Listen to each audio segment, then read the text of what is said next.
નમસ્કાર વિદ્યાર્થી મિત્રો. ચાલો આજે આપણે સમાજશાસ્ત્રના એક ખૂબ જ રસપ્રદ વિષયને સમજીએ. એ છે પરિવર્તનની સામાજિક સાંસ્કૃતિક પ્રક્રિયાઓ. સમાજ કઈ રીતે બદલાય છે?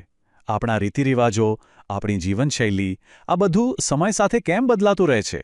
આ એવા સવાલો છે જેના જવાબ આપણને આ પ્રકરણમાં મળશે. આપણા રોજિંદા જીવનમાં જુઓ ને, પહેલાંના સમયમાં લોકો જમીન પર પલાંઠી વાળીને જ જમતા હતા.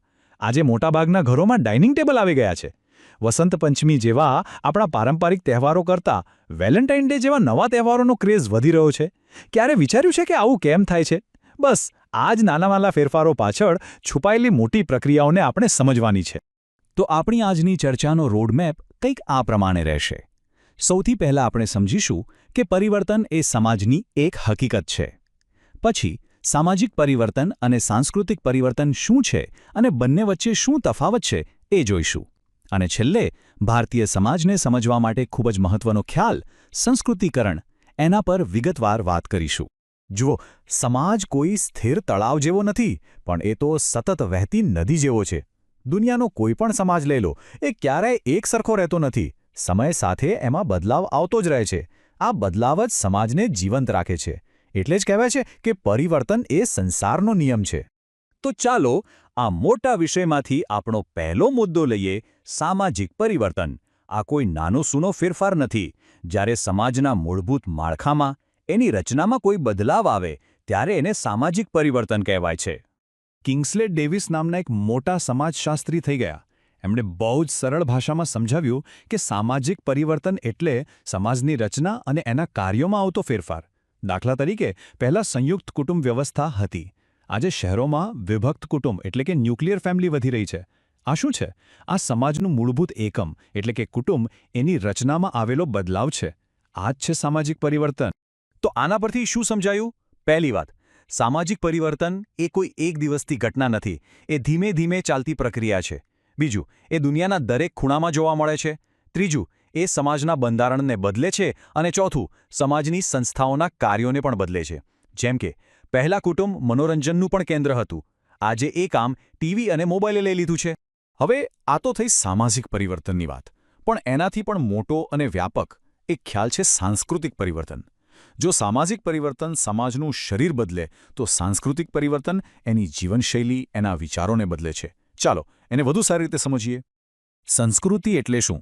આપણી રહેણીકરણી, ખાણીપીણી, ભાષા, કલા, આપણા મૂલ્યો, આપણી માન્યતાઓ, આપણી ટેકનોલોજી, આ બધું જ સંસ્કૃતિ છે.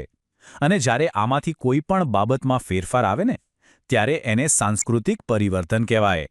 જેમ કે મોબાઈલ ફોન આવવાથી આપણી વાતચીત કરવાની રીત બદલાઈ ગઈ. એ પણ એક સાંસ્કૃતિક પરિવર્તન જ છે. આને આપણે 3 રીતે સમજી શકીએ. 1. આપણા સાધનોમાં બદલાવ, જેમ કે બળદગાડાની જગ્યાએ કારનો ઉપયોગ. બીજું, આપણા નિયમો અને કાયદાઓમાં બદલાવ, જેમ કે લગ્નની ઉંમરનો કાયદો. અને ત્રીજું, આપણી પરંપરાઓમાં બદલાવ, જેમ કે નવરાત્રિમાં પરંપરાગત ગરબાની સાથે વેસ્ટર્ન ડાન્સનું મિશ્રણ. આ બધું જ સાંસ્કૃતિક પરિવર્તન છે. તો બંને વચ્ચેનો મુખ્ય ભેદ શું? જુઓ, સામાજિક પરિવર્તન એટલે સમાજના સ્ટ્રક્ચરમાં ફેરફાર, જ્યારે સાંસ્કૃતિક પરિવર્તન એટલે લોકોની જીવનશૈલી અને વિચારવાની રીતમાં ફેરફાર. જેમ કે સ્ત્રીઓને મત આપવાનો અધિકાર મળ્યો, એ સામાજિક પરિવર્તન હતું. પણ આજે પણ કેટલાક લોકો માને છે કે સ્ત્રીઓએ રાજકારણમાં ન જવું જોઈએ. આ તેમની સાંસ્કૃતિક માન્યતા છે, જે ધીમે ધીમે બદલાય છે. એટલે જ સામાજિક પરિવર્તન ઘણીવાર ઝડપી હોય છે, જ્યારે સાંસ્કૃતિક પરિવર્તનને સમય લાગે છે. પણ હવે એક મોટો સવાલ આવે છે. આપણા ભારતીય સમાજમાં તો સદીઓથી જ જ્ઞાતિ વ્યવસ્થા રહી છે, જે જન્મ પર આધારિત હતી. એકદમ બંધિયાર વ્યવસ્થા. તો શું આવી કઠોર વ્યવસ્થામાં કોઈ પરિવર્તન શક્ય છે? શું કોઈ નિમ્ન ગણાતી જ્ઞાતિ પોતાનો સામાજિક દરજ્જો ઊંચો લાવી શકે? આ એક ખૂબ જ જટિલ સવાલ છે. આ ગૂંચવણભર્યા સવાલનો જવાબ આપ્યો ભારતના એક ખૂબ જ જાણીતા સમાજશાસ્ત્રી એમ.એન. શ્રીનિવાસે. એમણે એક ખ્યાલ આપ્યો જેનું નામ છે સંસ્કૃતિકરણ. એમણે અભ્યાસ કરીને શોધી કાઢ્યું કે નિમ્ન ગણાતી જ્ઞાતિઓ અને સમૂહો ઉચ્ચ જ્ઞાતિઓના રીતિરિવાજો, એમની જીવનશૈલી અને વિચારોનું અનુકરણ કરીને સામાજિક સીડીમાં ઉપર ચડવાનો પ્રયત્ન કરતા હતા. એક મજાની વાત કહું, શરૂઆતમાં શ્રીનિવાસે આ પ્રક્રિયા માટે બ્રાહ્મણીકરણ શબ્દ વાપર્યો હતો. એમને લાગ્યું કે લોકો ફક્ત બ્રાહ્મણોનું જ અનુકરણ કરે છે, પણ પછી એમના ધ્યાનમાં આવ્યું કે ના, લોકો તો એમના વિસ્તારમાં જે પણ પ્રભુત્વશાળી ઉચ્ચ જ્ઞાતિ હોય એનું અનુકરણ કરતા હતા. એટલે એમણે આ શબ્દ બદલીને વધુ સચોટ શબ્દ વાપર્યો, સંસ્કૃતિકરણ. તો ચાલો હવે આપણે ઊંડાણમાં ઉતરીએ અને જોઈએ કે આ સંસ્કૃતિકરણની પ્રક્રિયા ખરેખર કામ કઈ રીતે કરે છે, એના મુખ્ય પાસા કયા કયા છે. સૌથી પહેલી અને મહત્વની વાત એ છે કે આ કોઈ એક વ્યક્તિની વાત નથી, આખી જ્ઞાતિ કે સમૂહ સાથે મળીને પ્રયત્ન કરે છે. પણ અહીં એક વાત ખાસ સમજવા જેવી છે. આનાથી આખી જ્ઞાતિ વ્યવસ્થા નથી બદલાતી. બસ એ જ્ઞાતિનું સ્થાન એ વ્યવસ્થામાં થોડું ઊંચું આવે છે. એટલે કે પરિવર્તન સ્થાનીય છે, માળખાગત નથી. આનું એક ઐતિહાસિક ઉદાહરણ પણ છે.